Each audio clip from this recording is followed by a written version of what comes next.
एक चोर था गोवर्धन डाकू, बहुत नामी डाकू था। बिल्कुल सरल उदाहरण में तुम्हें बताया है। तो एक दिन राज कर्मचारियों ने उसका पीछा किया और वो भागा, घोड़ा भी छोड़ दिया, पैदल भागा। तो एक जगह देखा बहुत सत्संग हो रहा था, कथा हो रही थी।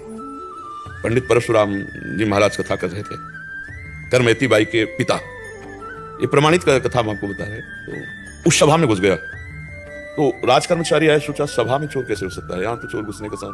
तो अब उसको पाया ही नहीं। जब कथा 2-3 घंटे बाद समाप्त हुई तो कथा का प्रसंग चल रहा था। वृंदावन में श्री बांके बिहारी लाल को आदि यशोदा मैया ने सोने की करधनी, सोना तो चोर आदमी, करधनी सोने की। भगवान श्री कृष्ण चंद्र जी को बांके बिहारी को कहकर पुकार, 8 वर्ष की अवस्था है, मैया ने सोने की लकुट दी, सोने का। अरे इतना मालिक न साधारण। और गाय चराने अपने सखाओं के साथ जा रहे हैं। कथा समाप्त हुई, नजदीक पहुंचा, चाकू निकाली, पंडित परशुराम जी के गले में लगाई, पता लिखो। ये जो इतना धनी बालक का वर्णन कर रहे थे, पता लिखो। उन्होंने देखा तो उनका डाकू है जो मेरा नाम सुन करके भयभीत हो जाते हैं, हमारा नाम गोवर्धन डाकू है। कहा भैया इतनी तुम्हें जल्दीबाजी क्या है? बोले पता लिखो। केवल कहा? बोले मथुरा क्षेत्र वृंदावन, बाप का नाम नंद बाबा, कन्हैया, गाय चराने। पर सुनो, ये तुम्हारे जैसे डाकू उसको चोरी नहीं कर सकते, बहुत नटनागर, बहुत प्रवीण बालक है वो। तो उन्होंने कहा तुम हमको ऐसा समझते हो, अकेले अकेले राजाओं के महलों को लूट लिया है। बोले फिर भी नहीं लूट सकते, बहुत प्रवीण है।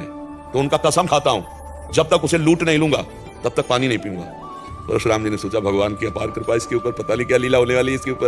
उन्होंने कहा सुनो, हमारी तरफ से माखन मिश्री ले लो, जब तुम्हारा बस ना चले तो माखन मिश्री उसे खवा देना। हाँ ये बात भी ठीक है, बच्चा फुसला के काम चल जाए तो मारना काय को पड़ेगा। माखन मिश्री पेट में बांधी और कहा कसम खाता हूं जब तक उसे लूट नहीं लूंगा तब तक मैं पानी नहीं पीऊंगा। पर नाम क्या बताया तुमने? इतना बड़ा नाम तो? बोले श्याम सुंदर। श्याम सुंदर, श्याम सुंदर, वृंदावन, गाय चराना, श्याम सुंदर। अब भगवान का चिंतन बनने लगा, देखो चिंतन बनने लगा। अब वो पैदल चल करके आया। अब एकांत में जहां गाय चरती तो पूछते श्याम सुंदर की गौएं कौन है? बोले सब हैं, ये ब्रजमंडल है, हर गौशाला भगवान के नाम की है। नहीं, बोले वो जो यशोदा मैया ने श्रृंगार करके चराने में। बोले तो कथा में लिखा है, प्रकट में थोड़ी अब रह गया। अरे बोले नहीं, पंडित जी झूठ नहीं बोल सकते। हम लोग चोर डाकू झूठ बोल सकते हैं, पंडित थोड़ी झूठ बोल सकते हैं। भगवान तो है ना, वो अपने भगवान को तो श्याम सुंदर है ना।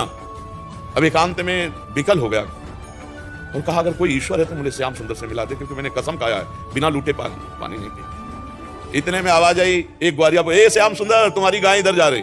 अरे दौड़ा उधर, देखा कमर में हाथ रखे, न जाने कौन से गुण पर दयाली दिए जाते हैं, पीतांबर की फेट, वैसे ही श्रृंगार जैसा पंडित जी ने वर्णन किया।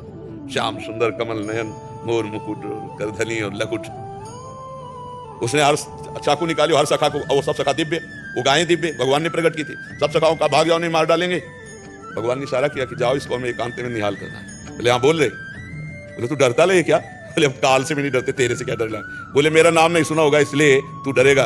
अभी मेरा नाम गोवर्धन डाकू, तो तू गोवर्धन ही तो नाम है ना, मेरा नाम गोवर्धन धारी है। भगवान उससे जब वार्ता कर रहे हैं तो उसका जीवन तो नष्ट हो रहा है, अज्ञान नष्ट हो रहा है। तो देखा बड़ा प्रवीण पंडित जी कह रहे थे माखन मिश्री खवा काम कर ले।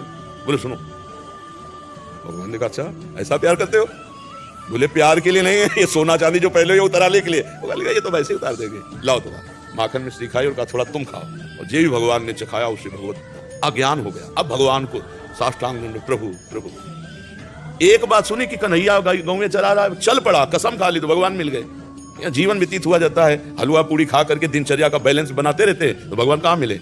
जब भूख प्यास रहकर केवल भगवान के दर्शन के लिए, तो भगवान उसी समय प्राप्त हो जाते हैं। हम लोग सुनते बहुत हैं, समझदार बहुत हैं, नहीं करना चाहिए ये भी जानते हैं, लेकिन भजन ना होने के कारण हम उसको उतार नहीं पाते हैं। भजन शुरू करो, अभी बात बन जाए। नाम जप करो और निश्चय करो कि मुझे इस मार्ग में चलना है, तो पापाचरण नहीं करना है, गंदी बात नहीं करनी, किसी को दुख नहीं देना, किसी का अहित नहीं करना, तो मंगल शुरू हो जाए। अभी दिव्यता आने लगे अंदर की दिव्यता, ये बाहर शरीर का राग छूट जाता है।